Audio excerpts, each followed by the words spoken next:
Bismillahirrahmanirrahim. On conclut le cours concernant les envenimations avec les hyménoptères. Donc, pour cette dernière, la famille des hyménoptères, elle a deux sous-familles. Premièrement, les Vespidés, qui sont le guêpe, bien les guêpes et les frelons qu'on a vu au début de ce cours, et les Apidés, qui sont les abeilles et les bourdons. Donc, voilà. On va passer deuxièmement au venin, ou bien quelles sont les compositions, le titre le plus important, les compositions des venins des hyménoptères.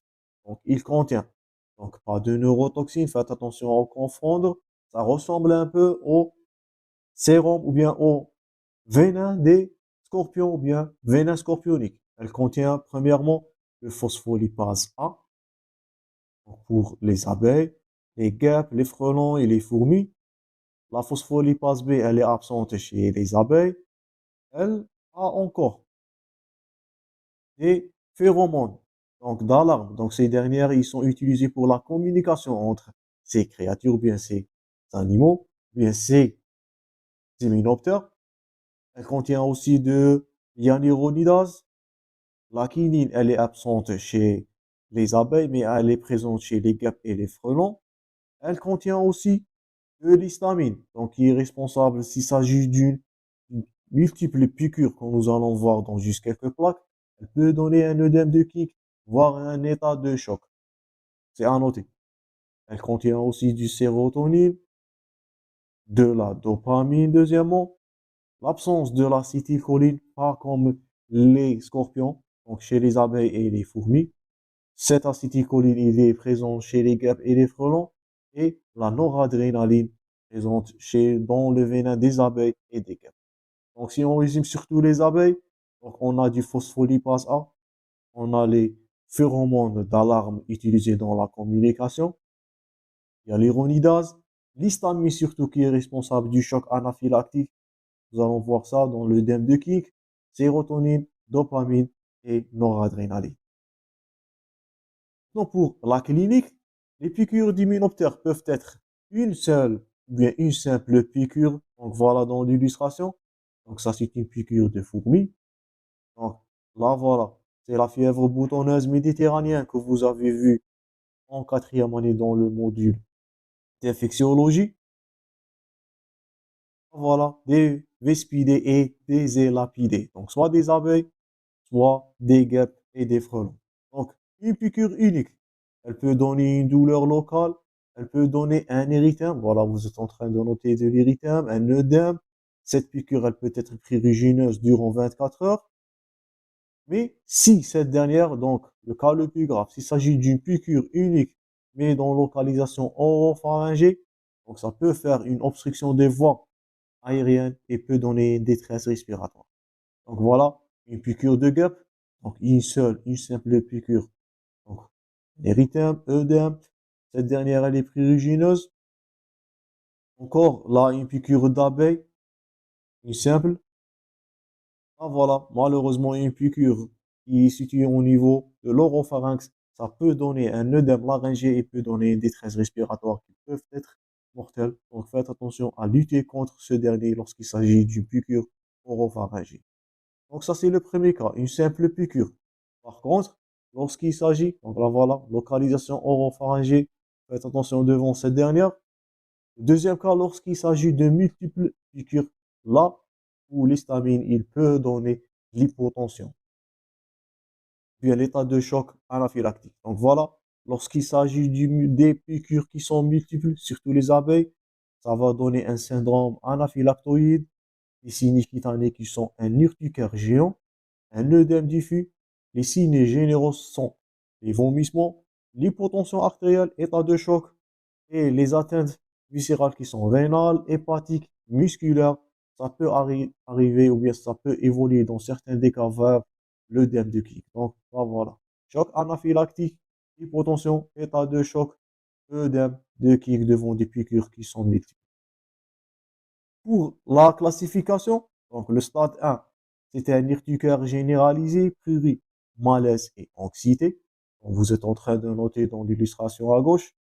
Pour le stade 2, c'était un angioedème, oppression thoracique, des vertiges, Les signes digestifs comme la nausée, les vomissements, les diarrhées, les douleurs abdominales, avec ou sans des symptômes du stade précédent.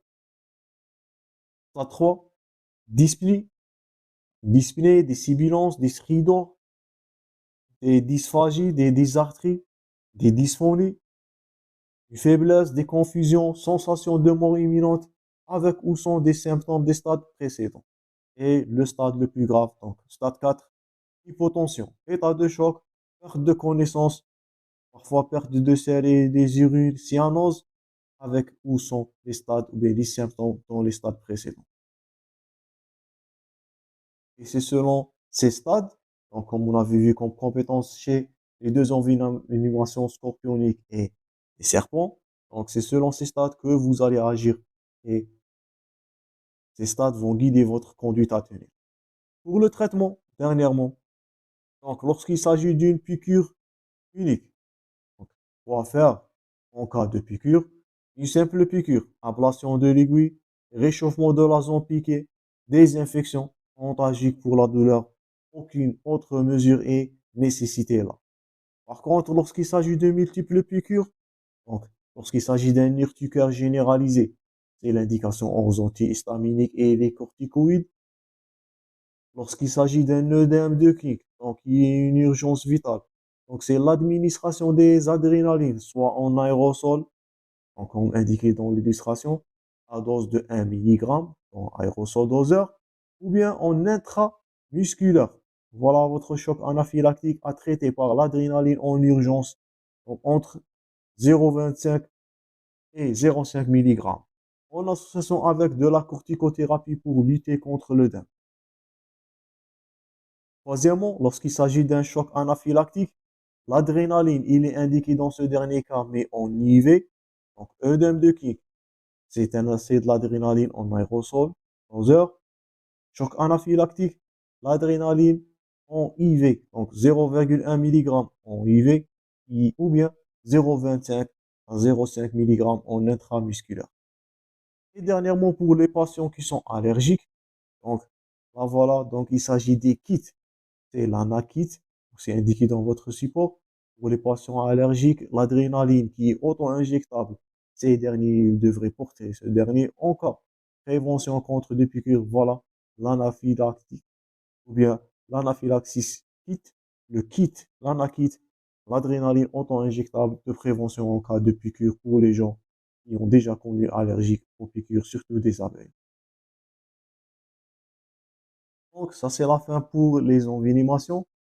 Donc, j'espère que vous avez noté tous les points forts, surtout la composition du venin de chacun de ces derniers, la classification, les stades, les patients qui nécessitent soit une admission au bloc d'urgence, une hospitalisation, voire une prise en charge dans une unité de soins intensifs, et bien sûr la prise en charge, ce qu'il faut faire, ce qu'il ne faut pas faire pour aggraver la situation, surtout regard devant un syndrome vipérin lorsqu'il s'agit d'un œdème généralisé et le risque d'infection en cas de piqûre scorpionique et le risque de tétanisation.